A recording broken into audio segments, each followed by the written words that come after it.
오늘은 성막 건축이라는 제목으로 말씀을 증거하겠습니다. 성막 건축. 하나님께서 이제 모세에게 성막을 지으라고 명령하시고 성막에 들어가는 재료들, 양식들을 잘 말씀해 주셨어요. 저는 이 성막을 건축하는 모습을 통해서 부제를 교회 세우기라고 했어요. 단순히 건축물로서의 교회뿐만 아니라 이 공동체로서의 교회까지 말씀을 드리는 거예요. 그래서 오늘 35장을 통해서 교회를 어떻게 세워나가야 될지 은혜를 나누고자 합니다. 교회 세우기 앞서서 가장 중요한 것은 첫 번째로 안식일을 반드시 지켜야 된다라는 거예요. 모세는 모든 백성들을 모으고 반드시 안식일을 거룩하게 지켜야 된다라고 말씀하고 있습니다. 왜 이렇게 안식일의 중요성을 강조하는가? 그건 우리가 언약 백성이기 때문에 그렇습니다.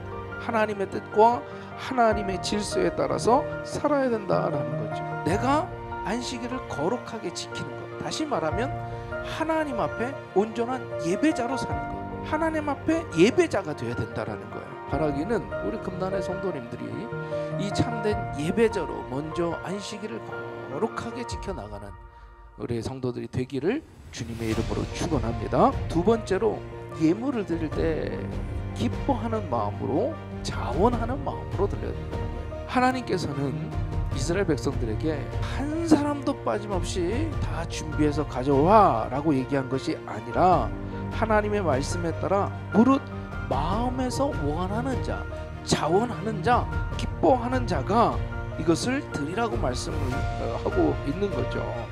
여러분들의 마음이 하나님께 있었으면 좋겠습니다. 하나님의 사역에 있었으면 좋겠습니다. 교회 공동체를 세워나가는 데 있어서 필요한 것이라면 내가 하나님께 헌신해야겠다 라고 하는 그 기쁨이 있었으면 좋겠습니다. 이것은 단순히 물질뿐만 아니라 자기의 달란트, 내 힘과 능력, 지혜와 이 모든 것들을 주님 앞에 헌신하는 거죠. 세 번째로 말씀을 들었으면 실천해야 된다라고 하는 거죠. 자신들이 할 수 있는 것은 무엇인지 살피고 감동된 자는 예물과 자원과 힘을 드렸다라고 하는 거죠. 하나님의 말씀을 듣기만 하고 마음에 새기기만 하는 것이 아닌 우리의 팔과 다리를 움직여서 행동해야 될 줄로 믿습니다. 마지막 네 번째로 일꾼들은 성령 충만해야 된다라고 하는 거죠. 하나님께서 그 모든 일꾼들을 부르시고 어떻게 되느냐? 하나님의 영을 그에게 충만하게 하시고 지혜와 총명과 지식으로 여러 가지 일들을 하게 하셨다라고 되어 있어요.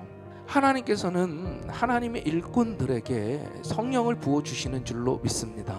그렇지 않으면 어떻게 됩니까? 하나님의 일이 아닌 사탄의 일을 하게 될 수도 있고 하나님의 일을 할 때 합력이 아닌 분열을 일으킬 수가 있다는 거예요. 오늘 성경에도 보면 이스라엘 백성들이 다 한 마음이 돼서 물질을 드리고 정성을 드리고 자기의 것을 내어놓고 힘을 합했다라고 하는 거죠. 그 성막 짓기 위한 일꾼들은 다 성령의 충만함을 받아야 할 줄로 믿습니다. 그래야 그 비전을 향해서 하나가 되어서 힘을 합쳐서 한 마음으로 갈 수가 있는 거예요. 바라기는 성령의 충만함으로 많은 지혜자들이 하나가 되어서 하나님이 이제 이스라엘 백성들에게 주셨던 비전처럼 우리 금난교회 주신 비전대로 앞으로의 50년, 100년 이후 계속해서 하나님께 쓰임받을 수 있는 교회가 될 수 있기를 저와 여러분이 함께 일하는 금난교회가 되기를 주님의 이름으로 축원합니다.